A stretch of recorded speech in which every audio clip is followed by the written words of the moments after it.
Ya estamos de vuelta con la segunda parte de nuestro viaje hacia y con Bátimo y Rorty.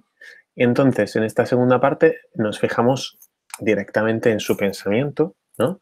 En algunas de sus contribuciones a la historia de la filosofía, en particular la ironía, ¿no?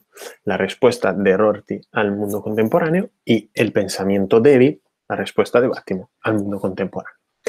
Pero para que podamos entender los conceptos de ironía y pensamiento débil, tenemos que tener claro que Rorty y Bátimo son pensadores posmodernos. Ya lo habéis oído en la presentación, ¿no? Ah, vale, guay, posmoderno.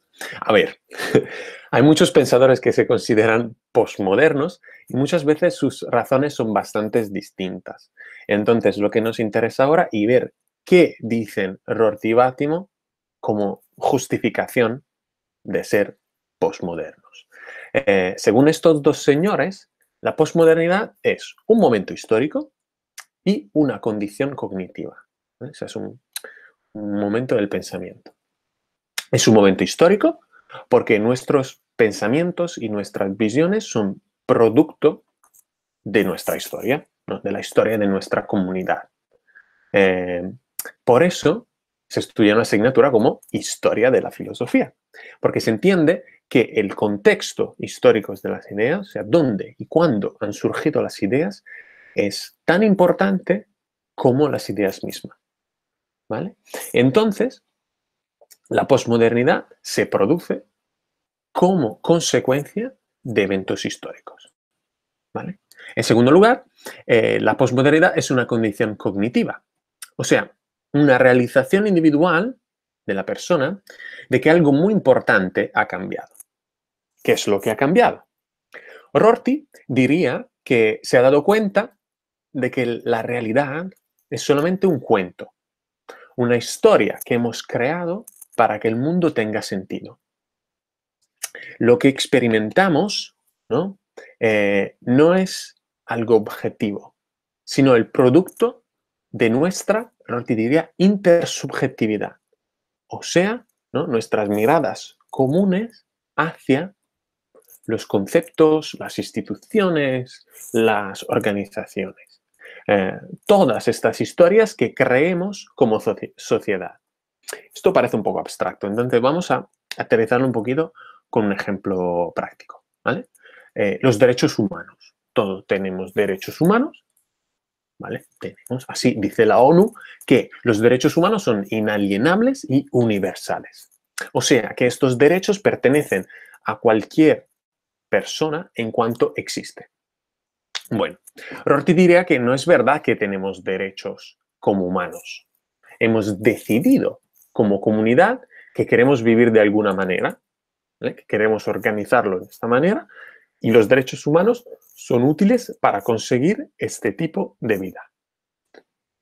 Tus derechos existen hasta que todo el mundo pare de creer en los derechos. Son una ficción realmente, una invención que nos ayuda, una invención muy, muy importante y muy útil, ¿no? Que nos ayuda a colaborar y vivir. Y aquí se ve la componente pragmática, ¿no?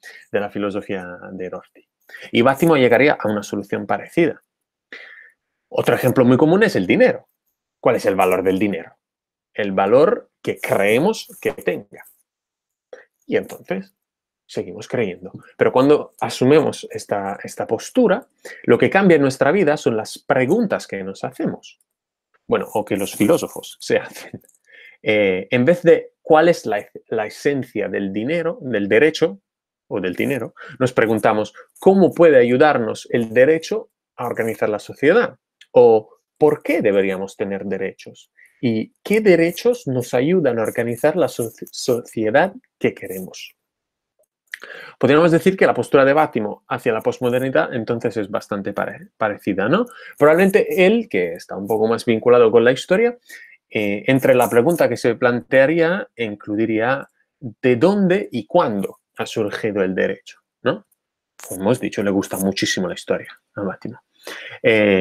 Seguramente, si Bátimo estuviera explicándola, esta postura, mencionaría la famosa frase de Nietzsche: Dios ha muerto.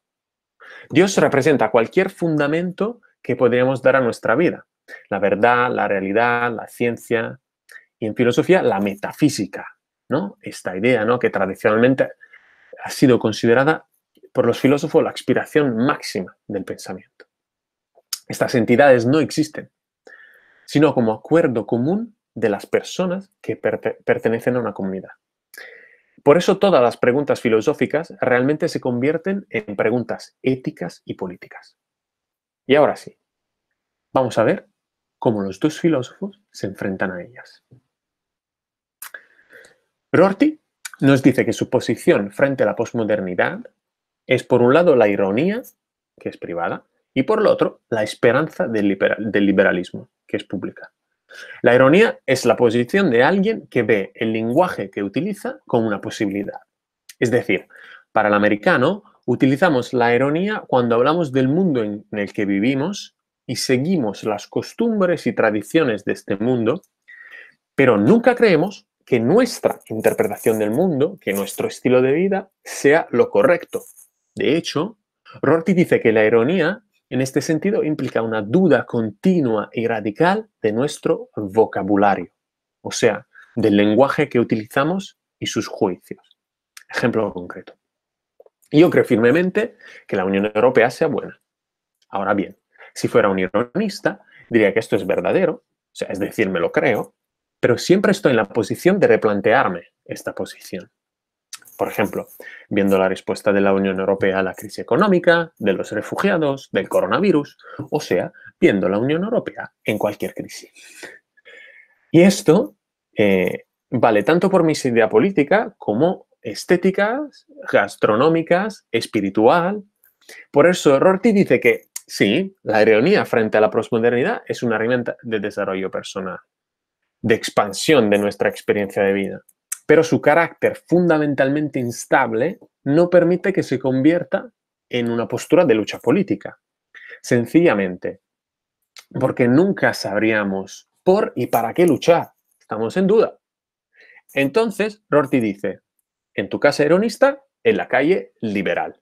O sea, continúa en tu tiempo libre a experimentar con otros vocabularios, o sea, con otras prácticas culturales, otros juicios sobre el sentido de la vida.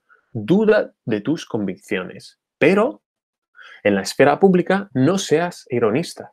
No critiques y dudes de todo, sino apoya el proyecto de la democracia liberal y intenta luchar por una utopía liberal. ¿Vale? ¿Qué nos dice Bátimo?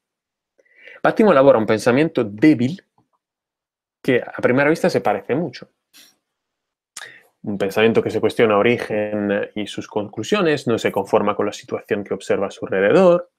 Bátimo llama a su pensamiento débil para marcar una diferencia clara con otro tipo de pensamiento que llama, bueno, fuerte, característico de la modernidad, ¿no?, con todo su iluminismo, revolución científica, secularización, liberté, égalité, fraternité.